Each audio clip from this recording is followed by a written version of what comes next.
Metamorphosis by Franz Kafka. Part 3. No one dared to remove the apple lodged in Gregor's flesh, so it remained there, as a visible reminder of his injury. He had suffered it there for more than a month, and his condition seemed serious enough to remind even his father that Gregor, despite his current sad and revolting form, was a family member who could not be treated as an enemy. On the contrary, as a family there was a duty to swallow any revulsion for him and to be patient. Just to be patient. Because of his injuries, Gregor had lost much of his mobility, probably permanently.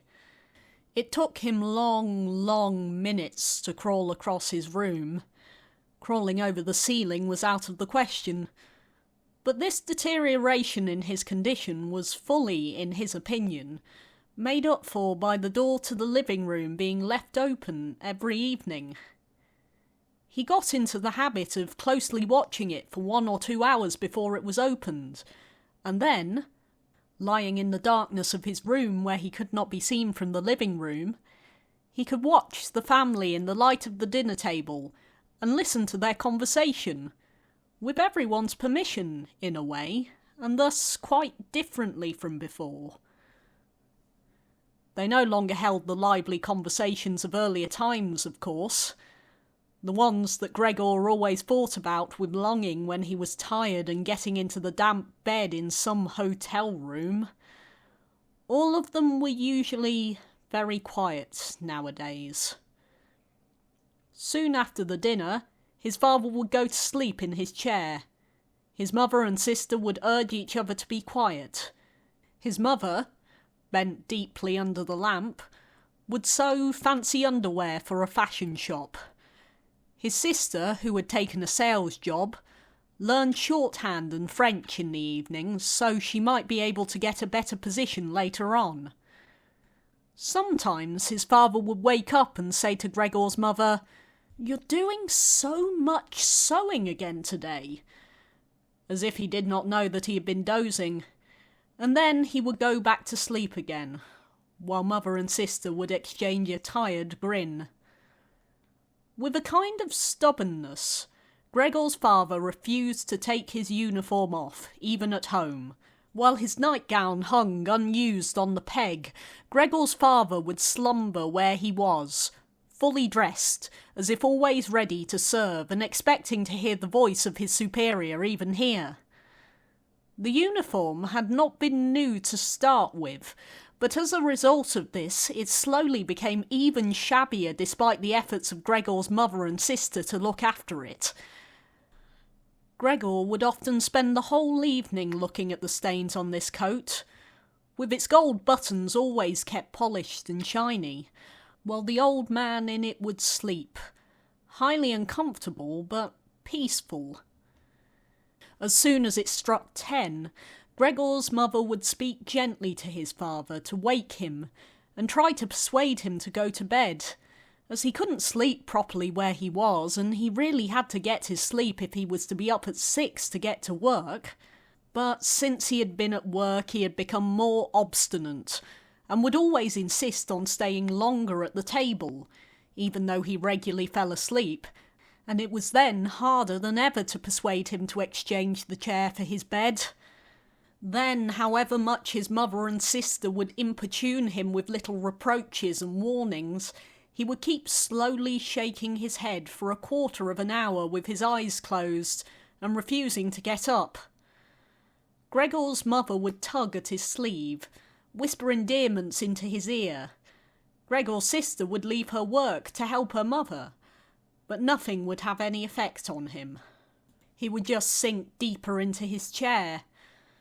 Only when the 2 women took him under the arms he would abruptly open his eyes, look at them one after another and say, "What a life! This is what peace I get in my old age." And supported by the 2 women, he would lift himself up carefully as if he were carrying the greatest load himself, let the women take him to the door, send them off and carry on by himself while Gregor's mother would throw down her needle and his sister her pen so they could run after his father and continue to be of help to him. Who, in this tired and overworked family, would have had time to give more attention to Gregor than was absolutely necessary. The household budget became even smaller, so now the maid was dismissed. An enormous thick-boned charwoman with white hair that flapped around her head came every morning and evening to do the heaviest work. Everything else was looked after by Gregor's mother, on top of the large amount of sewing work she did. Gregor even learned, listening to the evening conversation about what price they had hoped for, that several items of jewellery belonging to the family had been sold, even though both his mother and sister had been very fond of wearing them at functions and celebrations. But the loudest complaint was, although the flat was much too big for their present circumstances, they could not move out of it. There was no imaginable way of transferring Gregor to the new address. He could see quite well, though, that there were more reasons than consideration for him that made it difficult for them to move. It would have been quite easy to transport him in any suitable crate with a few air holes in it. The main thing holding the family back from their decision to move was much more to do with their total despair, and the thought that they had been stuck with a misfortune unlike anything experienced by anyone else they knew or were related to. They carried out absolutely everything that the world expects from poor people. Gregor's father brought bank employees their breakfast. His mother sacrificed herself by washing clothes for strangers. His sister ran back and forth behind her desk at the behest of customers. But they just did not have the strength to do any more. And the injury in Gregor's back began to hurt as much as when it was new. After they had come back from taking his father to bed, Gregor's mother and sister would now leave their work where it was and sit close together, cheek to cheek. His mother would point to Gregor's room and say, "Close that door, Greta." And then, when he was in the dark again, they would sit in the next room, and their tears would mingle, or they would simply sit there staring dry-eyed at the table. Gregor hardly slept at all, either day or night. Sometimes he would think of taking over the family's affairs, just like before, the next time the door was opened. He had long forgotten about his boss and the chief clerk, but they would appear again in his thoughts. The salesman and the apprentices, that stupid tea-boy, 2 or 3 friends from other businesses, one of the chambermaids from a provincial hotel, a tender memory that appeared and disappeared again, a cashier from a hat shop for whom his attention had been serious but too slow. All of them appeared to him, mixed together with strangers and others he had forgotten. But instead of helping him and his family, they were all of them inaccessible, and he was glad when they disappeared. Other times he was not at all in the mood to look after his family. He was filled with simple rage about the lack of attention he was shown, and although he could think of nothing he would have wanted, he made plans of how he could get into the pantry where he could take all the things he was entitled to, even if he was not hungry. Gregor's sister no longer thought about how she could please him, but would hurriedly push some food or other into his room with her foot before she rushed out to work in the morning and at midday, and in the evening she would sweep it away again with the broom, indifferent as to whether it had been eaten or, more often than not, had been left totally untouched. She still cleared up the room in the evening, but now she could not have been any quicker about it. Smears of dirt were left on the walls. Here and there were little balls of dust and filth. At first, Gregor went into one of the worst of these places when his sister arrived, as a reproach to her. But he could have stayed there for weeks without his sister doing anything about it.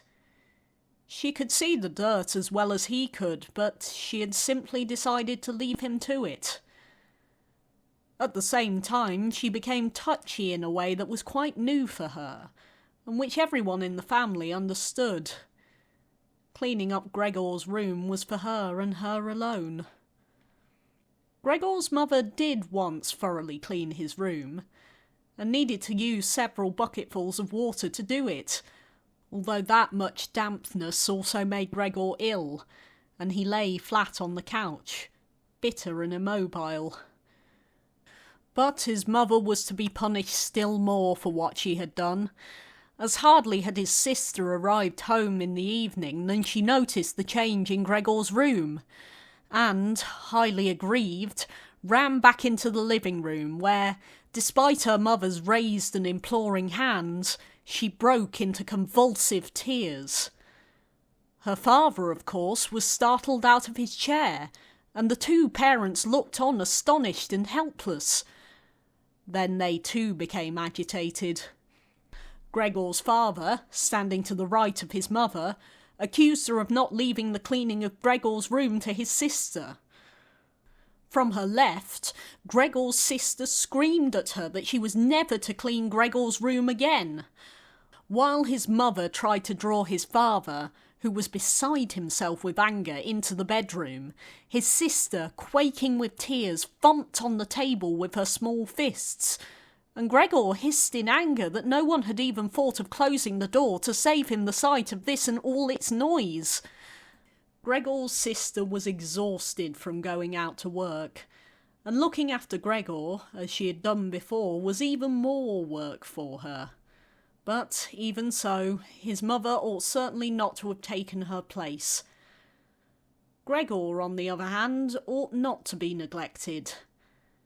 Now, though, the charwoman was here. This elderly widow, with a robust bone structure that made her able to withstand the hardest of things in her long life, wasn't really repelled by Gregor.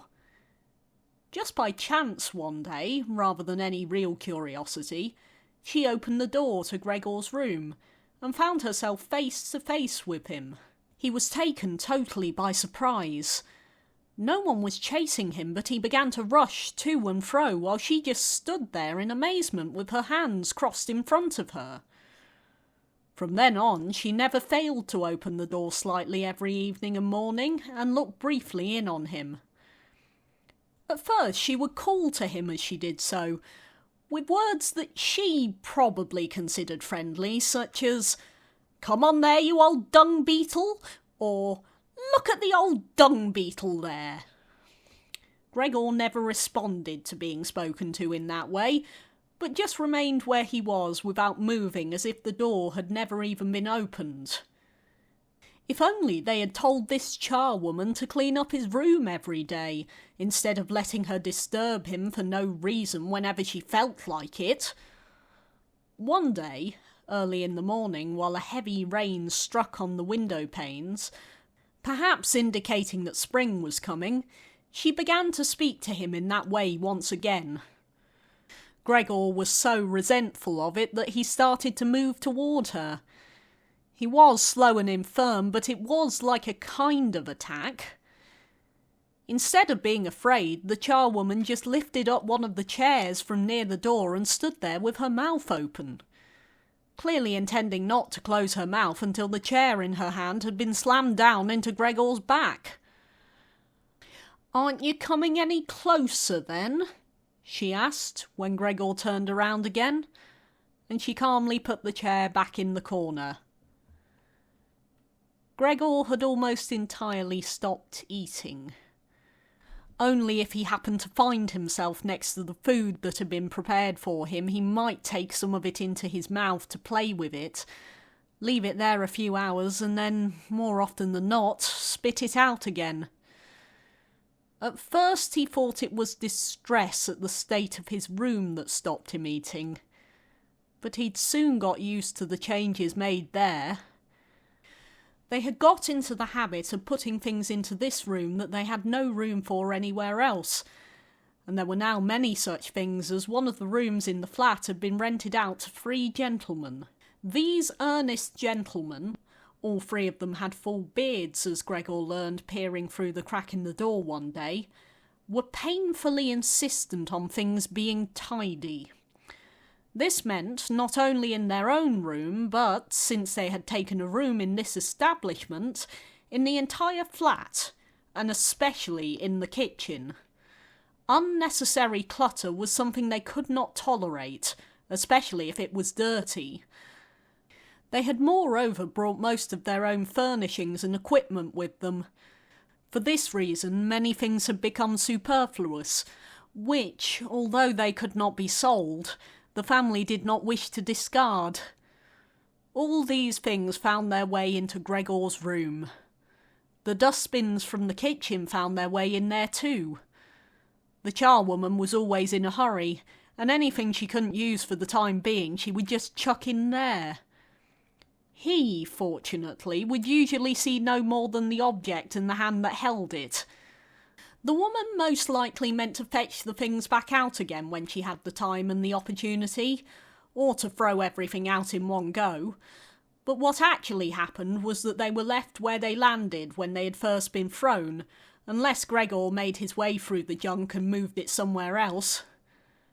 At first he moved it because, with no other room free where he could crawl about, he was forced to. But later on he came to enjoy it, although moving about in that way left him sad and tired to death, and he would remain immobile for hours afterwards. The gentleman who rented the room would sometimes take their evening meal at home in the living room that was used by everyone, and so the door to this room was often kept closed in the evening. But Gregor found it easy to give up on having the door open. He had, after all, failed to make use of it when it was open, and, without the family having noticed it, lain in his room in its darkest corner. One time, though, the charwoman left the door to the living room slightly open, and it remained open when the gentleman who rented the room came in the evening and the light was put on. They sat up at the table where, formerly, Gregor had taken his meals with his father and mother. They unfolded their serviettes and picked up their knives and forks. Gregor's mother immediately appeared in the doorway with a dish of meat, and soon behind her came his sister, with a dish piled high with potatoes. The food was steaming, and filled the room with its smell. The gentlemen bent over the dishes set in front of them, as if they wanted to test the food before eating it, and the gentleman in the middle, who seemed to count as an authority for the other 2, did indeed cut a piece of meat while it was still in the dish, clearly wishing to establish whether it was sufficiently cooked or whether it should be sent back to the kitchen. It was to his satisfaction, and Gregor's mother and sister, who had been looking on anxiously, began to breathe again and smiled. The family themselves ate in the kitchen. Nonetheless, Gregor's father came into the living room before he went into the kitchen, bowed once with his cap in his hand, and did his round of the table.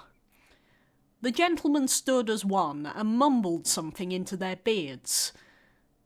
Then, once they were alone, they ate in near perfect silence. It seemed remarkable to Gregor that above all the various noises of eating, their chewing teeth could still be heard, as if they had wanted to show Gregor that you need teeth in order to eat, and it was not possible to perform anything with jaws that are toothless, however nice they might be.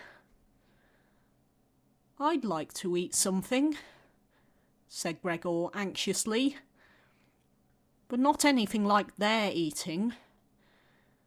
They do feed themselves, and here I am, dying." Throughout all this time, Gregor could not remember having heard the violin being played, but this evening it began to be heard from the kitchen. The three gentlemen had already finished their meal. The one in the middle had produced a newspaper, given a page to each of the others, and now they leant back in their chairs, reading them and smoking. When the violin began playing, they became attentive, stood up, and went on tiptoe over to the door of the hallway, where they stood and pressed against each other.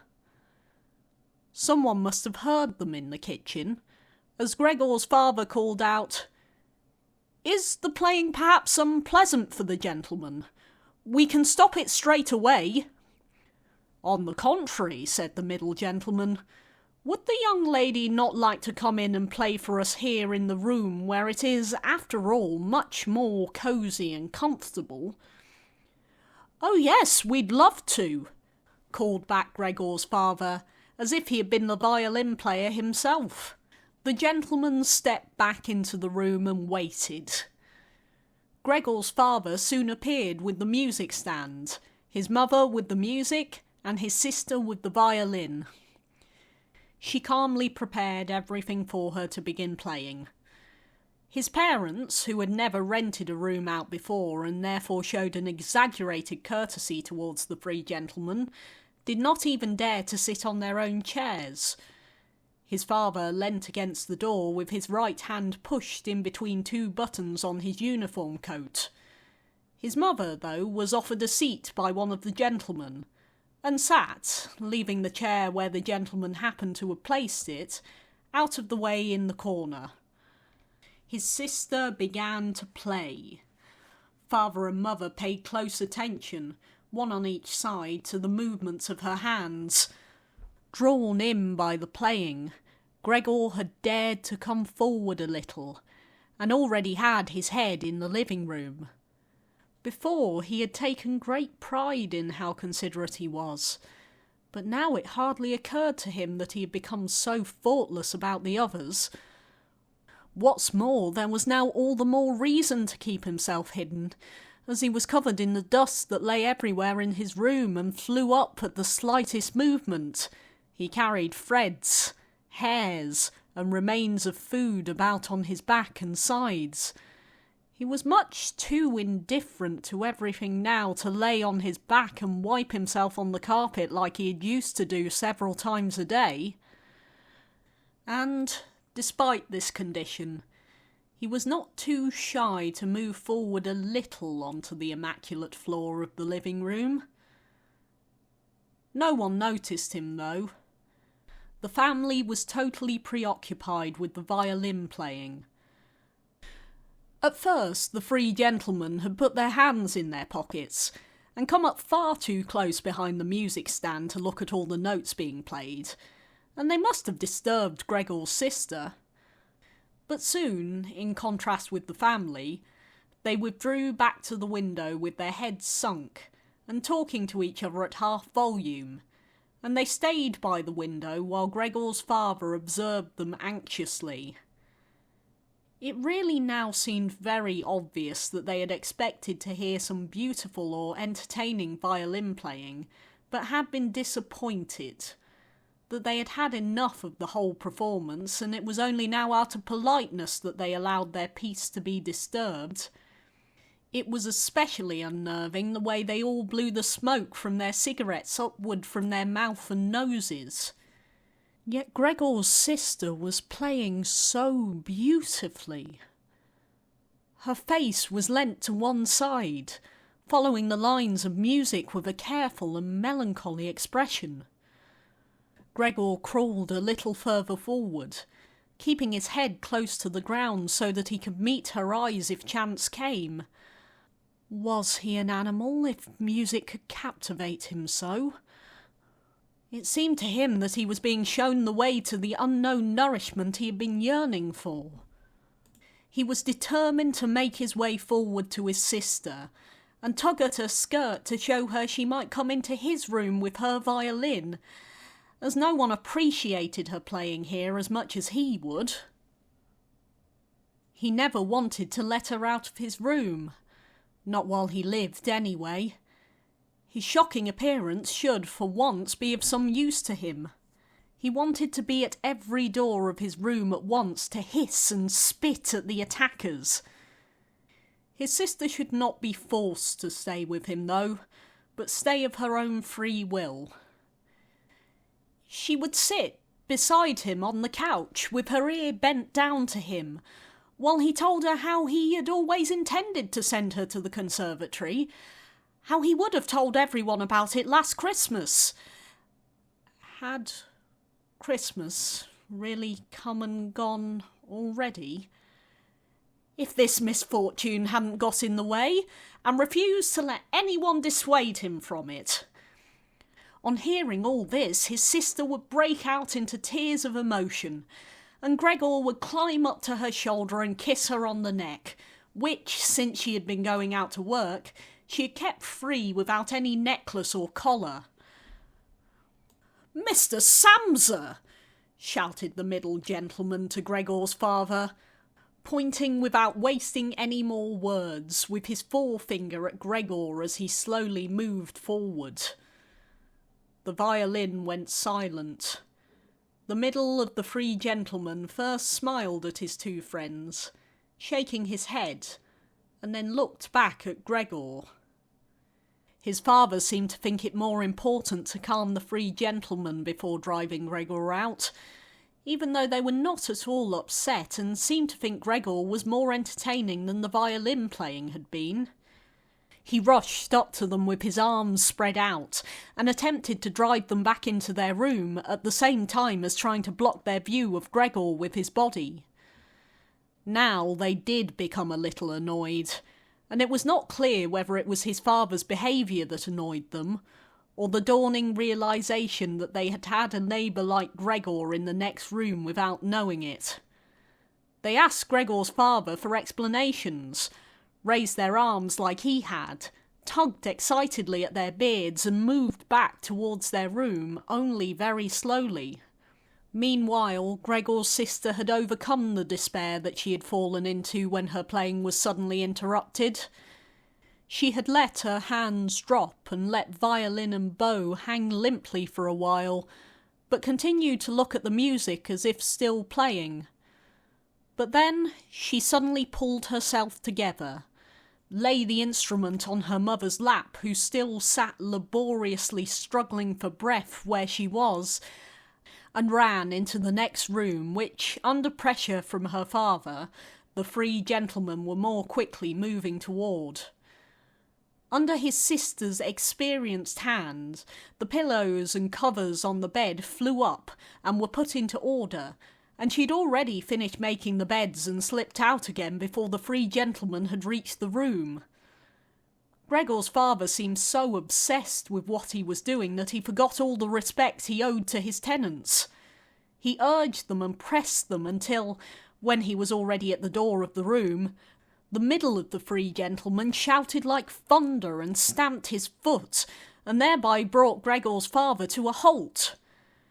"I declare, here and now," he said, raising his hand and glancing at Gregor's mother and sister to gain their attention too, "that with regard to the repugnant conditions that prevail in this flat and with this family," here he looked briefly but decisively at the floor, "I give immediate notice on my room. For the days that I have been living here, I will, of course, pay nothing at all. On the contrary, I will consider whether to proceed with some kind of action for the damages from you, and believe me, it would be very easy to set out the grounds for such an action." He was silent, and looked straight ahead as if waiting for something. And indeed, his two friends joined in with the words, "And we also give immediate notice." With that, he took hold of the door handle and slammed the door. Gregor's father staggered back to his seat, feeling his way with his hands, and fell into it. It looked as though he was stretching himself out for his usual evening nap, but from the uncontrolled way his head kept nodding, it could be seen that he was not sleeping at all. Throughout all this, Gregor had lain still where the three gentlemen had first seen him. His disappointment at the failure of his plan, and perhaps also because he was weak from hunger, made it impossible for him to move. He was sure that everyone would turn on him any moment, and he waited. He was not even startled out of this state when the violin on his mother's lap fell from her trembling fingers and landed loudly on the floor. "Father, Mother," said his sister, hitting the table with her hand as introduction. "We can't carry on like this. Maybe you can't see it, but I can. I don't want to call this monster my brother. All I can say is we have to try and get rid of it. We've done all that's humanly possible to look after it and be patient. I don't think anyone could accuse us of doing anything wrong." "She's absolutely right," said Gregor's father to himself. His mother, who had still not had time to catch her breath, began to cough dully, her hand held out in front of her and a deranged expression in her eyes. Gregor's sister rushed to his mother and put her hand on her forehead. Her words seemed to give Gregor's father some more definite ideas. He sat upright, played with his uniform cap between the plates left by the three gentlemen after their meal, and occasionally looked down at Gregor as he lay there, immobile. "We have to try and get rid of it," said Gregor's sister, now speaking only to her father, as her mother was too occupied with coughing to listen. "It'll be the death of both of you. I can see it coming.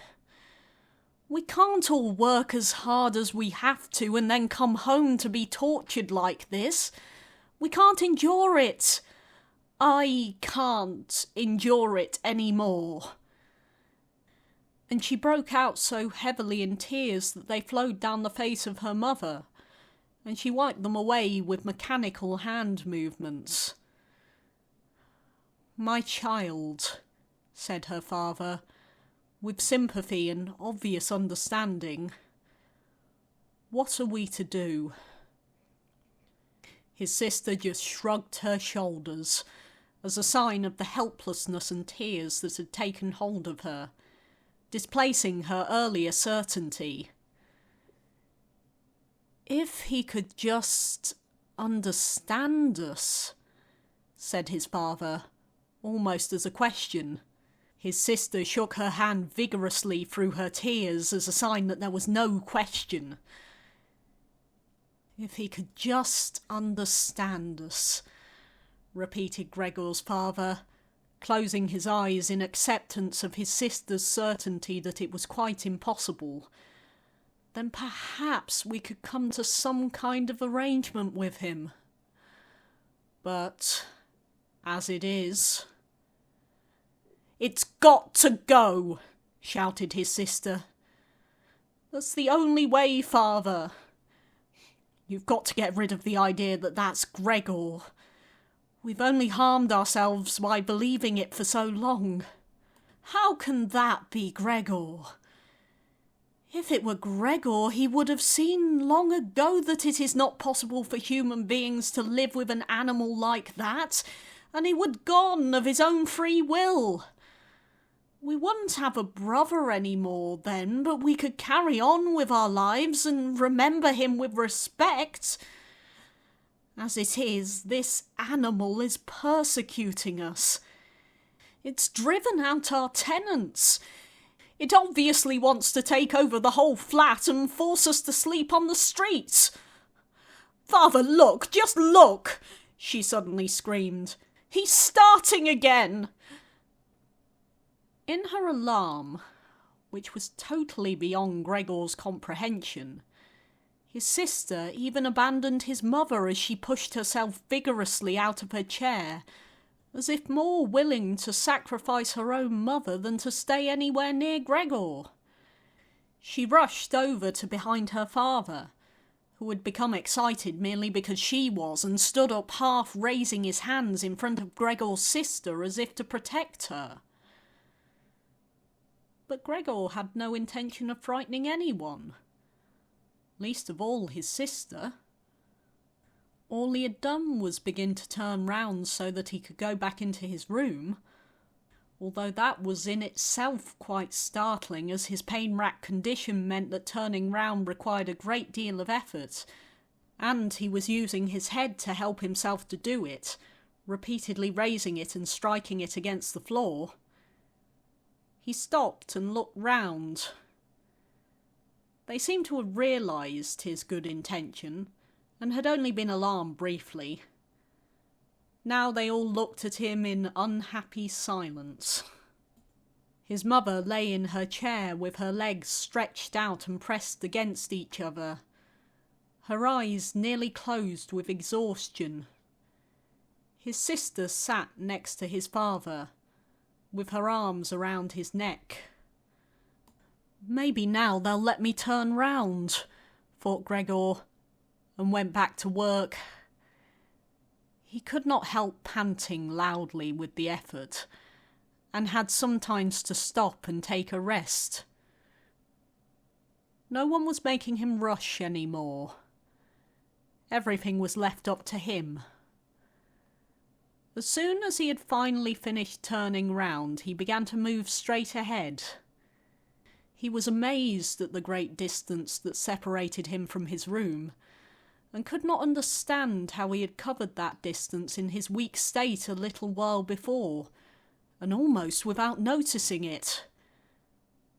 He concentrated on crawling as fast as he could, and hardly noticed that there was not a word nor any cry from his family to distract him. He did not turn his head until he had reached the doorway. He did not turn it all the way round, as he felt his neck becoming stiff, but it was none the less enough to see that nothing behind him had changed. Only his sister had stood up. With his last glance, he saw that his mother had now fallen completely asleep. He was hardly inside his room before the door was hurriedly shut, bolted and locked. The sudden noise behind Gregor so startled him that his little legs collapsed under him. It was his sister who had been in so much of a rush. She'd been standing there, waiting, and sprung forward lightly. Gregor had not heard her coming at all, and as she turned the key in the lock, she said loudly to her parents, "At last!" What now, then? Gregor asked himself as he looked round in the darkness. He soon made the discovery that he could no longer move at all. This was no surprise to him. It seemed rather that being able to actually move around on those spindly little legs until then was unnatural. He also felt relatively comfortable. It is true that his entire body was aching, but the pain seemed to be slowly getting weaker and weaker, and would finally disappear altogether. He could already hardly feel the decayed apple in his back, or the inflamed area around it, which was entirely covered in white dust. He thought back of his family with emotion and love. If it was possible, he felt that he must go away even more strongly than his sister. He remained in this state of empty and peaceful rumination until he heard the clock tower strike 3 in the morning. He watched as it slowly began to get light everywhere outside the window too. Then, without his willing it, his head sank down completely, and his last breath flowed weakly from his nostrils. When the cleaner came in early in the morning, they'd often asked her not to keep slamming the doors, but with her strength and in her hurry she still did, so that everyone in the flat knew when she'd arrived, and from then on it was impossible to sleep in peace. She made her usual brief look in on Gregor, and at first found nothing special. She thought he was laying there so still on purpose, playing the martyr. She attributed all possible understanding to him. She happened to be holding the long broom in her hand, so she tried to tickle Gregor with it from the doorway. When she had no success with that, she tried to make a nuisance of herself, and poked him a little. And only when she found she could shove him across the floor with no resistance at all did she start to pay attention. She soon realised what had really happened, opened her eyes wide, whistled to herself, but did not waste time to yank open the bedroom doors and shout loudly into the darkness of the bedrooms, "Come and have a look at this! It's dead! Just lying there stone dead!" Mr. and Mrs. Samsa sat upright there in their marriage bed, and had to make an effort to get over the shock caused by the cleaner before they could grasp what she was saying. But then, each from his own side, they hurried out of bed. Mr. Samsa threw the blanket over his shoulders. Mrs. Samsa just came out in her nightdress. And that is how they went into Gregor's room. On the way, they opened the door to the living room, where Greta had been sleeping since the three gentlemen had moved in. She was fully dressed as if she had never been asleep, and the paleness of her face seemed to confirm this. "Dead?" asked Mrs. Samsa, looking at the charwoman inquiringly, even though she could have checked for herself and could have known even without checking. "That's what I said," replied the cleaner. And to prove it, she gave Gregor's body another shove with the broom, sending it sideways across the floor. Mrs. Samsa made a movement as if she wanted to hold back the broom, but did not complete it. "Now then," said Mr. Samsa, "let's give thanks to God for that." He crossed himself, and the three women followed his example. Greta, who had not taken her eyes from the corpse, said, "Just look how thin he was. He didn't eat anything for so long. The food came out again just the same as when it went in." Gregor's body was indeed completely dried up and flat. They had not seen it until then, but now he was not lifted up on his little legs, nor did he do anything to make them look away.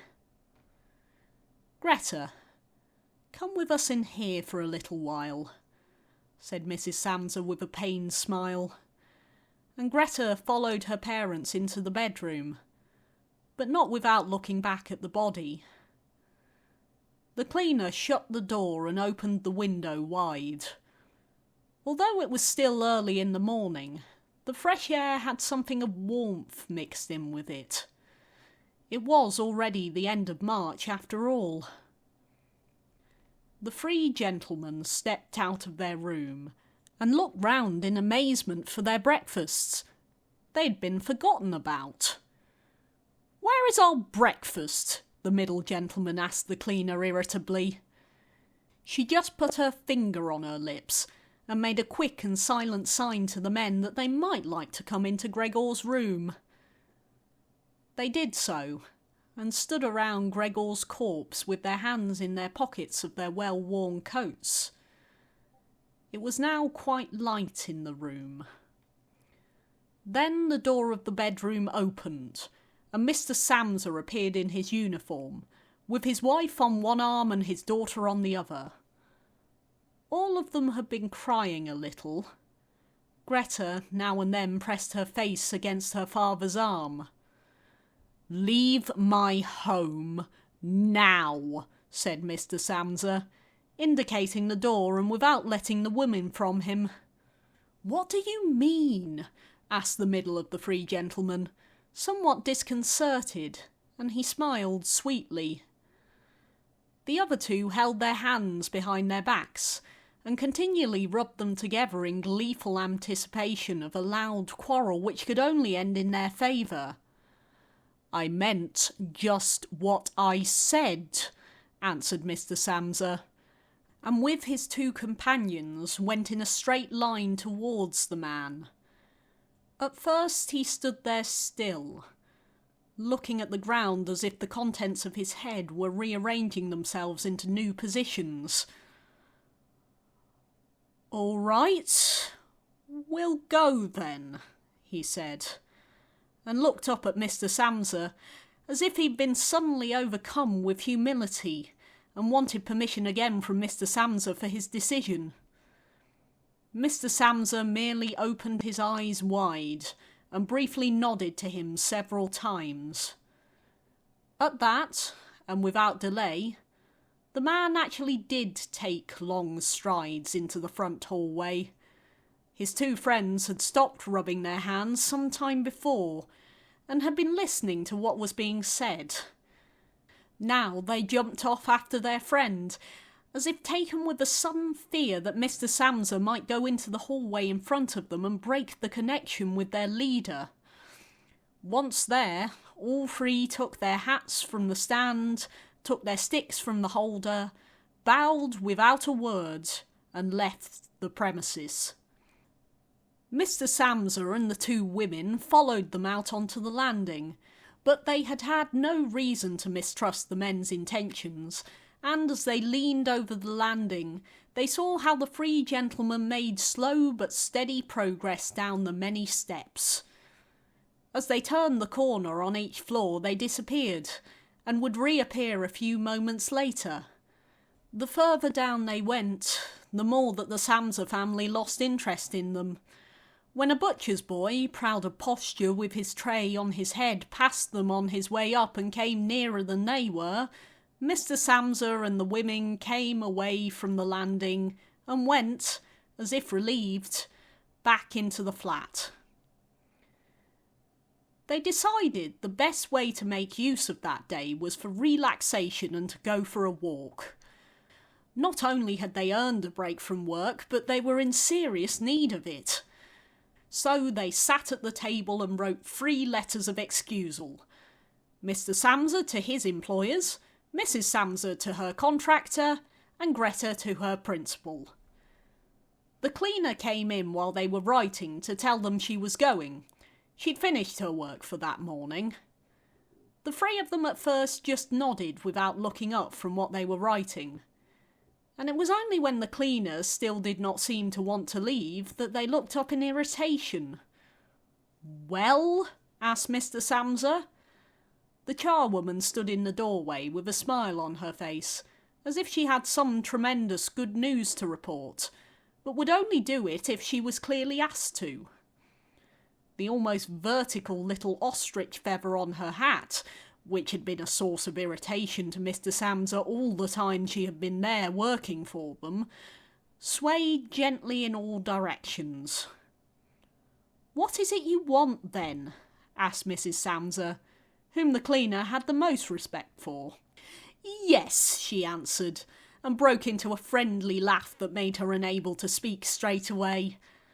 "Well then, that thing in there. You needn't worry about how you're going to get rid of it. That's all been sorted out." Mrs. Samsa and Greta bent down over their letters, as if intent on continuing with what they were writing. Mr. Samsa saw that the cleaner wanted to start describing everything in detail, but, with outstretched hand, he made it quite clear that she was not to. So, as she was prevented from telling them all about it, she suddenly remembered what a hurry she was in, and, clearly peeved, called out, "Cheerio then, everyone," turned round sharply and left, slamming the door terribly as she went. "Tonight she gets sacked," said Mr. Samsa. But he received no reply from either his wife or his daughter, as the charwoman seemed to have destroyed the peace they had only just gained. They got up and went over to the window, where they remained with their arms around each other. Mr. Samsa twisted round in his chair to look at them, and sat there watching for a while. Then he called out, "Come here, then.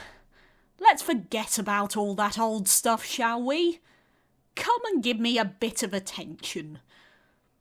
The two women immediately did as he said, hurrying over to him where they kissed him and hugged him, and then they quickly finished their letters. After that, the three of them left the flat together, which was something they had not done for months, and took the tram out to the open country outside the town. They had the tram, filled with warm sunshine, all to themselves.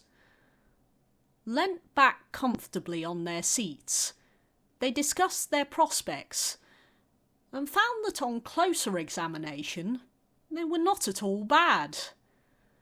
Until then they'd never asked each other about their work, but all three had jobs which were very good, and held particularly good promise for the future. The greatest improvement for the time being, of course, would be achieved quite easily by moving house. What they needed now was a flat that was smaller and cheaper than the current one, which had been chosen by Gregor. One that was in a better location, and most of all, more practical. All the time, Greta was becoming livelier. With all the worry they had been having of late, her cheeks had become pale. But while they were talking, Mr. and Mrs. Samsa were struck, almost simultaneously, with the thought of how their daughter was blossoming into a well-built and beautiful young lady. They became quieter. Just from each other's glance, and almost without knowing it, they agreed that it would soon be time to find a good man for her. And, as if in confirmation of their new dreams and good intentions, as soon as they reached their destination, Greta was the first to get up and stretch out her young body.